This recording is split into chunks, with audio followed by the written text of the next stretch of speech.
I live in wealth now. Money flows to me as easily as breath.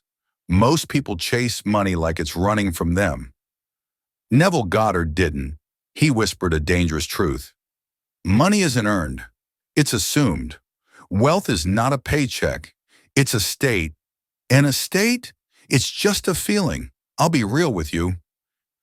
I've sat there worrying about bills, and the more I worried, the more broke I felt. And broke kept showing up. So here's the question. What if money doesn't follow work? What if it follows mood? When you feel rich without the evidence, you've already stepped into the vault.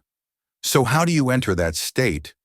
Tonight, when you lay down, don't pray for money. Pray from money, not begging, being. Can you picture it? Breathing easy, knowing it's already done. Your inner world gives the order. Your outer world obeys. Neville said it plain. Assumption, if persisted in, hardens into fact. Money doesn't arrive. You arrive to it. The vault was never locked. It was waiting for you to recognize it. You've just glimpsed one fragment, but the zone holds more. If this sparks something in you, don't stop here. Step deeper into the current. Another secret waits in the next video. Until then, stay unseen.